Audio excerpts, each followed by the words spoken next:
milliers de Harkis, fidèles à la France. Mais cette action humanitaire n'est pas sans arrière-pensée. Elle permet de débuter un vaste travail de recensement. Nommer et ficher les individus facilite aussi leur contrôle.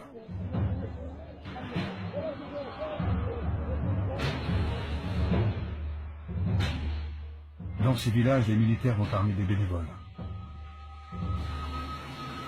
Ce sont les groupes d'autodéfense. Chaque volontaire reçoit un fusil. Un simple fusil de chasse. Un fusil et une mission. Interdire toute approche des maquisards de la LN. Mais ce village, c'est encore un coin de France. Et comme dans toutes les guerres, l'étendard doit être levé. Fidèles patriotes français pour les uns, traîtres algériens pour les autres. Les hommes de cette armée improbable, et pourtant si fiers, s'engagent sans le savoir vers leur tragique destin. La deuxième zone créée par les militaires est la zone de pacification. Là encore, le ministre vient lui-même armer la population pour qu'elle se défende de la LN. On lui fait allégeance, on lui baise la main. Lacoste, l'ancien résistant, n'a pas compris que l'ordre du vieux monde est en train de changer.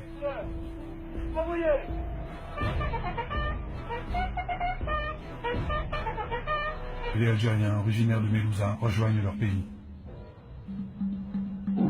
Certains choisissent de s'engager dans les sections de Harkis de l'armée française.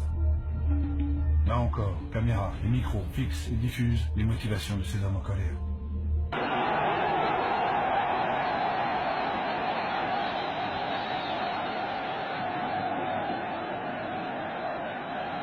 Je vous ai compris.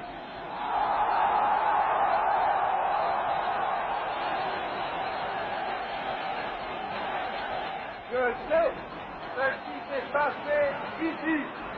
Je vois ce que vous avez voulu faire.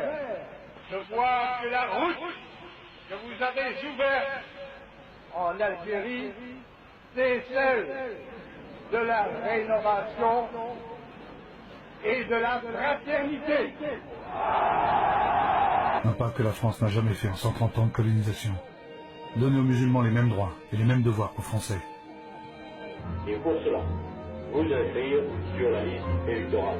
Or, il s'agit bien d'approuver une nouvelle constitution pour la France. Et elle va donner au président de la République d'immenses pouvoirs.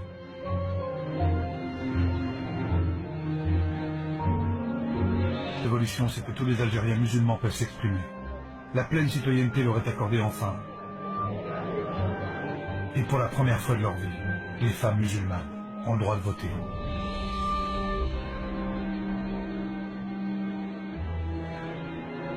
Alors malgré les pressions du FLN qui dénoncent le référendum, cet appel au dialogue avec le FLN a jeté le trouble chez les Français. De Gaulle veut concrétiser la paix des braves. Pour cela, il ordonne la libération de 7000 prisonniers du FLN. Et le meilleur chasseur de Français de souche nord-africaine.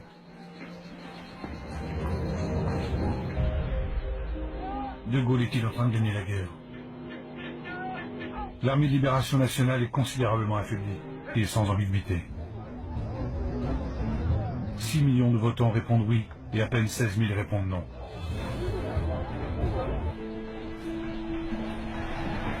Certains officiers vont réussir à évacuer vers la France les Harkis et leurs familles.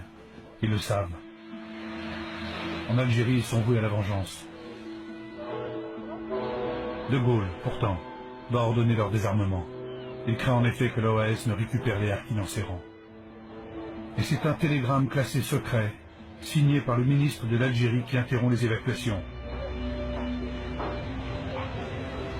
Demande à haut-commissaire de rappeler que toute initiative individuelle tendant à installer en métropole des Français musulmans sont strictement interdites. Aviser tout chef SAS et commandant d'unité. Après l'indépendance, des dizaines de milliers de Harkis vont être massacrés par le FLN, qui les considère comme des traîtres. C'est l'une des profondes et douloureuses cicatrices de cette guerre qui s'achève.